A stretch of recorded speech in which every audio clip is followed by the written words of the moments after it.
Kung isa po kayo sa mga namamatayan ng crayfish breeder dahil sa pagmomolt at nanghihinayang dahil nga medyo mahal pati ang pagkabili natin sa ating mga crayfish, panoorin po ninyo ang ating video number 7. Baka po makatulong at maintindihan para maiwasan ang pagkamatay ng inyong mga alagang crayfish breeders pagdating ng oras ng kanilang pagmomolt.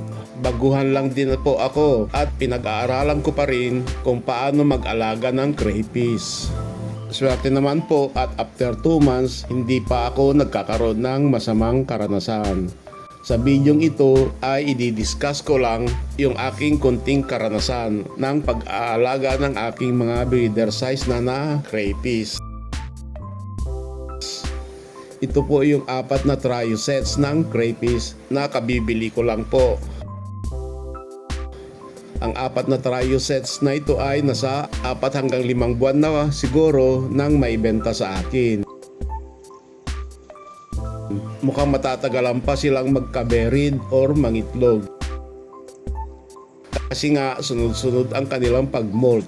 Sa ngayon, 9 na yung nagmolt na. Siguradong susunod na yung 3 pa.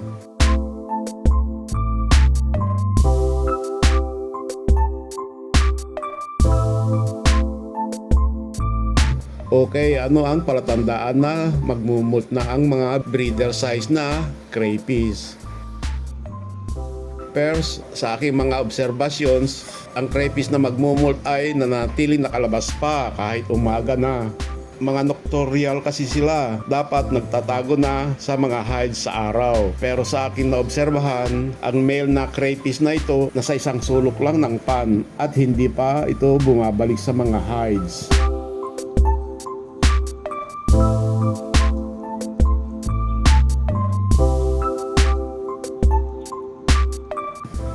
Tapos, meron light colored area sa ilalim na parte ng head shell.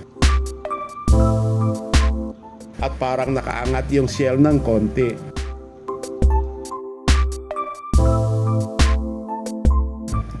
Sa umpisa, ang crayfish ay hindi gumagalaw, then bigla na lang nag-iikot.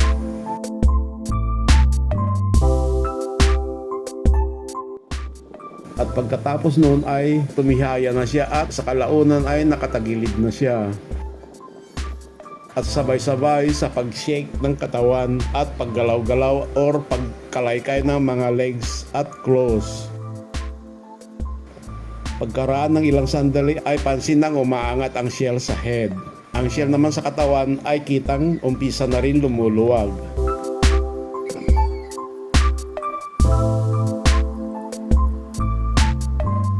Kita sa timer na nasa mga 2 minutes na at ang katawan ay nagsisimula na lumabas sa back shell. At sa bandang 2 minut kalahati, ang outer shell ng mga paa at claws ay umpisa na rin humiwalay. At pag-abot ng 3 minutes mula nang umpisa ang molting process or sa paglabas sa lumang shell,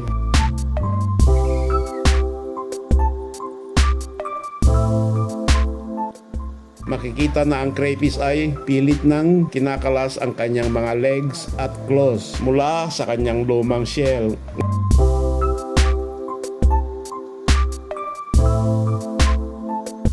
Ngayon ang kanyang ulo ay halos nasa labas na.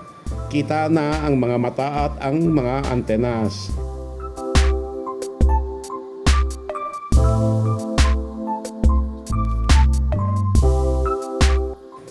At ngayon naman ay nagkakawag-kawag or nagwiggle ng bigla ang kanyang buong katawan. At boom!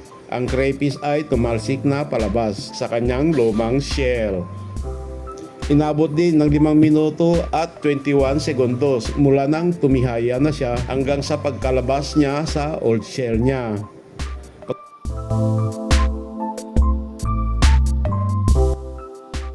Pagkatapos ay inabot ng karagdagang kalahating minuto bago nakatayo. Ngayon kitang-kita na lumaki na ng halos 3/4 inch to 1 inch ang crayfish.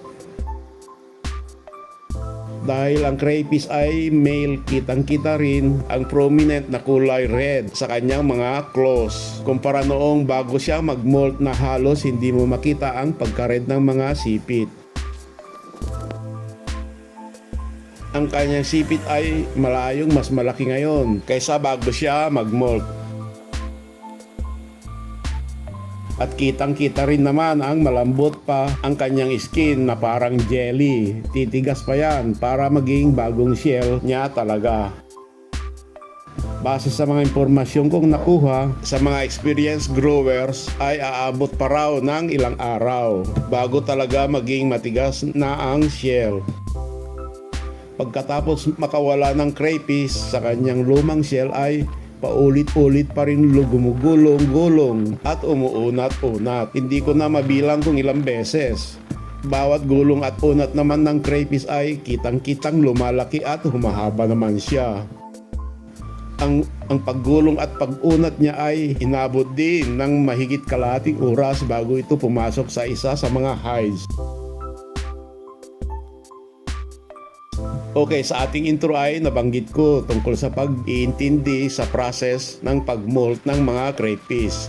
Pati na rin kung paano maiwasan ang failed molting or minsan ang pagkaputol ng mga paa at sipit. Una sa lahat, ang molting ay kinakailangan para sa paglaki ng mga crayfish. Kailangan mapalitan ang mga sira na or luma ng exoskeleton.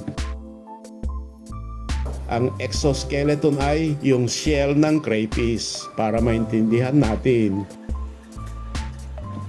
Hindi po ako nagpapanggap na expert sa crayfish molting kaya hindi ko i-discuss in details. Marami rin naman nababasang mga literature at mga mapapanood na video. Kaya po, bahala na kayong mag-research at mag-aral tungkol sa pag-aalaga ng crayfish. Next is kung bakit may failed molt or sinasabi ng iba na nabuli at nagkaputol-putol ng mga paa at sipit. At kadalasan ay kinakain sila ng kapwa nilang crayfish. Base sa aking research, ang failed molt ay nangyayari sa iba't ibang kadahilanan.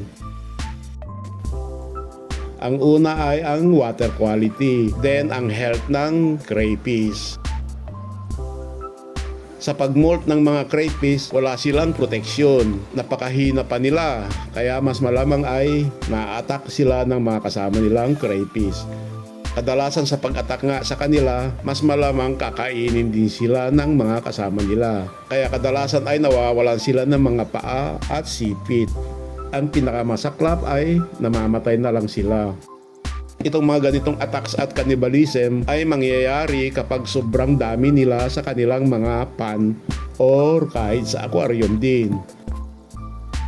Kaya kahit nasa aquarium man or nasa pan pa sila, dapat iwasan na masyadong marami sila. At ang mahalaga ay meron silang mga hides na pagtataguan. Salamat!